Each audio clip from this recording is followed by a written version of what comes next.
हमारे भाई आदरणीय पूर्व मुखिया जी, मीडिया प्रभारी सुबोध जी, हमारे पीके यूथ क्लब के प्रखंड कोऑर्डिनेटर संतोष कुमार जी और आप सभी सम्मानित ग्रामवासी, बुजुर्गों, नौजवान साथियों, दोस्तों, बातें हो रही थी। माननीय अध्यक्ष जी ने आपको तफसील से बताया, फिर सुबोध बाबू ने भी आपके साथ चर्चा करी और जन सुराज की बाबत जानकारियां दी। जन सुराज का शाब्दिक अर्थ है जनता का सुंदर राज।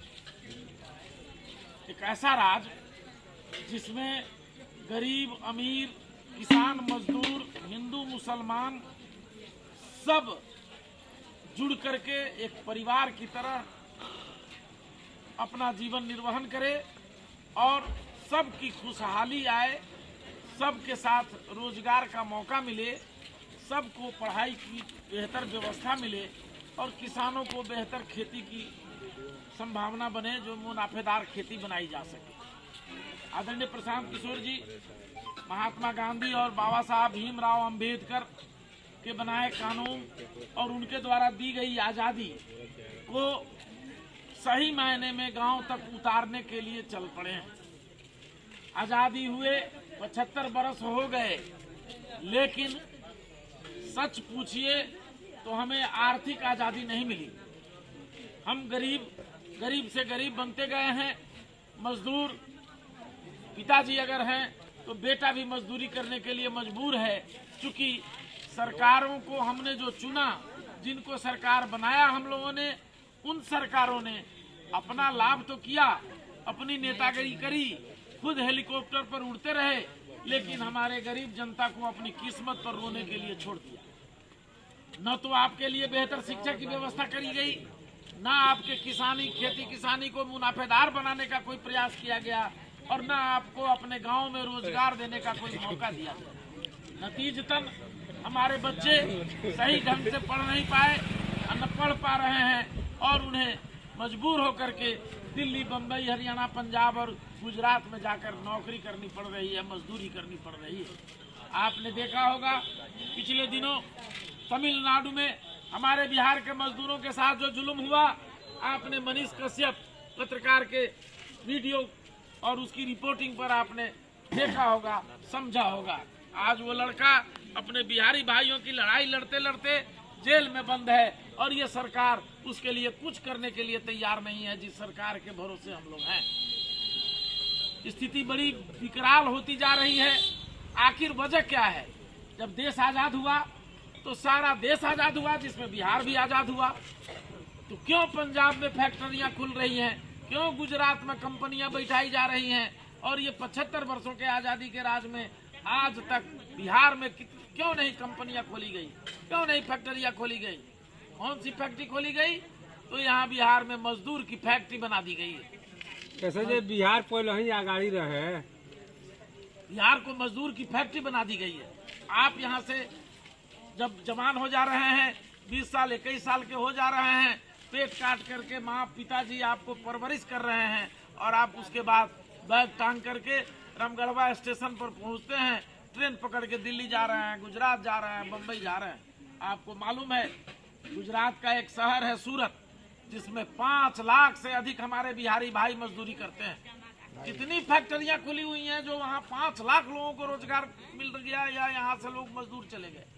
क्यों नहीं वो फैक्ट्री बिहार में खोली जा रही है?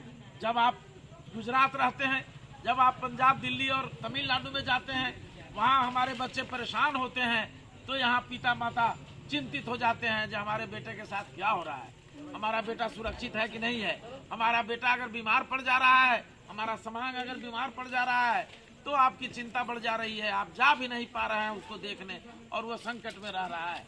उसी तरह से जब आप बीमार पड़ जा रहे हैं, आपका बेटा बाहर है, आपके इलाज के लिए पड़ोसियों को फोन करना पड़ता होगा, जब हो हमारे बाबूजी के तबीयत खराब बा, माई बीमार हो गई बा, हमार कनिया बीमार हो गई बाड़ी, ले चला वो लोग के तनी जाके डॉक्टर के यहाँ दिखा था।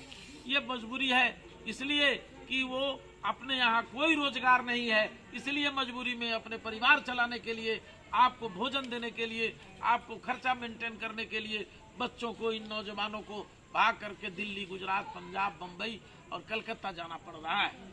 तो ये व्यवस्था बदलनी चाहिए कि नहीं बदलनी चाहिए? क्यों पंजाब का आदमी आपके यहाँ नौकरी करने नहीं आ रहा है? क्यों दिल्ली का आदमी आपके यहाँ काम करने नहीं आ रहा है? क्यों हरियाणा और गुजरात का आदमी आपके यहाँ नौकरी करने नहीं आ रहा है? इसलिए कि आपके पास कोई संसाधन नहीं है। वो आपके यहाँ क्यों है? हमारे पास संसाधन नहीं है, इसलिए हमारे बच्चों को बाहर मंगवाना पड़ रहा है और वहाँ बिहारी कह करके हमें गालियाँ दी जाती हैं, हमें अपमानित किया जाता है। हमारे नौजवानों को, बच्चों को जो मजदूरी करने गए हैं, जो कारोबार करने गए हैं, जो नौकरी करने गए हैं, उनके साथ प्रताड़ित किया जाता है, उनके साथ विभेद किया जाता है।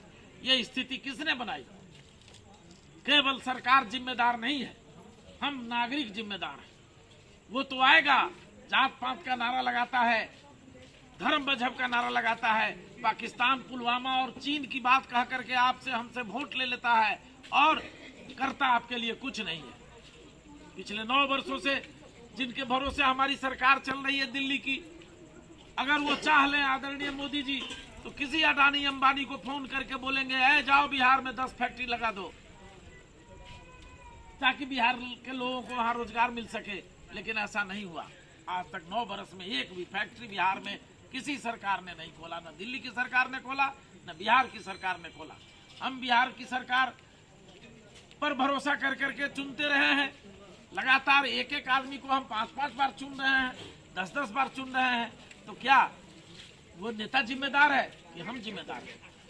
हम अपने बच्चा के भविष्य के लिए, हम अपने बच्चों को पढ़ाने के लिए वोट नहीं दे रहे हैं। हम वोट दे रहे हैं धर्म के नाम पर, हम वोट दे रहे हैं जात के नाम पर, हम वोट दे रहे हैं बिरादरी के नाम पर, पटीदार के नाम पर। वोट तो कभी हमने स्कूल के नाम पर नहीं दिया। क्या दिया है कभी पढ़ाई के नाम पर, कि आपका स्कूल ठीक हो जाए? कभी दिया है वोट? नहीं दिया है। आपके यहाँ विद्यालय है सरकार का खोला हुआ, उस विद्यालय में महिला शिक्षक है तो शिक्षिका है तो वो स्वेटर बुनने में व्यस्त है। पुरुष शिक्षक हैं तो दिन भर मोबाइल खोल रहे हैं, व्हाट्सएप चला रहे हैं। आपका बच्चा खिचड़ी खा रहा है, वो खिचड़ी पिलुआ वाली खिचड़ी खा करके क्या वो कलेक्टर बनेगा? क्या वो इंजीनियर बनेगा? क्या वो डॉक्टर बनेगा? तो आदरणीय प्रशांत किशोर जी ने देखा कि हमने सरकारें तो बदल दी, हमने दिल्ली, गुजरात, कहाँ कहाँ सरकार बना दी, लेकिन उन सरकारों के बदल देने से जनता की तस्वीर नहीं बदली, जनता की तकदीर नहीं बदली, जनता का भाग्य नहीं बदला। इसलिए उन्होंने जिस तरह से गांधी जी अपना बैरिस्ट्री छोड़ करके अंग्रेजों से लड़ने के लिए चंपारण आए और किसान, मजदूर, हिंदू, मुसलमान, सिख, ईसाई सबको लामबंद किया, औरत मर्द सबको उन्होंने समझाया और तब जाकर के हम सब संगठित होकर के उस अंग्रेज के खिलाफ लड़ना शुरू किए, जिसके राज में आतंक था, जिसके राज में जुल्म था, और उसके खिलाफ लड़ाई गांधी जी की रहनुमाई में शुरू हुई तो जाकर के देश आजाद हुआ। लेकिन आजादी तो मिली, हमें आर्थिक आजादी नहीं मिली। हम आज भी मुफलिसी के शिकार हैं, गरीबी के शिकार हैं, फटेहाली के शिकार हैं। हम गरीब और गरीब होते जा रहे हैं। हमारे लिए कोई सरकार चिंतित नहीं है। इसलिए प्रशांत किशोर जी ने सोचा कि मैं बिहार का बेटा हूँ, बिहार की धरती से जन्मा हूँ, बहुत सारी आमदनी किया, बहुत बड़ा कारोबार हमारे पास है। इस धन का उपयोग गांव के लोगों को सुधारने के लिए बनना चाहिए। जिस तरह से गांधी जी ने गांव के विकास से भारत के विकास को जोड़ा था, उन्होंने कहा था कि जब गांव विकसित होगा तब हिंदुस्तान बढ़ेगा, तब आगे बढ़ेगा। लेकिन उनके सपनों को सरकारों ने कभी साकार नहीं किया। ना अम्बेडकर जी के कानून के साथ उन्होंने बराबर मजाक करने का काम किया है अभी की सरकारें जो चल रही हैं। इसलिए गांधी जी और अम्बेडकर जी के सपना को साकार करने के लिए फिर से एक गांधी जी का प्रतिमूर्ति आदरणीय प्रशांत किशोर जी के रूप में जन्म लिया है, जो गांव-गांव घूमकर पदयात्रा करके आपको, हमको, सबको जगाने, समझाने का काम कर रहे हैं। उनका मकसद है कि जब तक लोग पढ़ेंगे नहीं तब तक गरीबी से नहीं निकलेंगे। गरीबी से निकलने के 3 रास्ते हैं। एक अच्छी शिक्षा, दूसरा अच्छी खेती किसानी जिसमें मुनाफा हो, और तीसरा रोजगार, पूंजी। आपको मैं बताना चाहता हूं कि शिक्षा के नाम पर पिछले 30-32 वर्षों से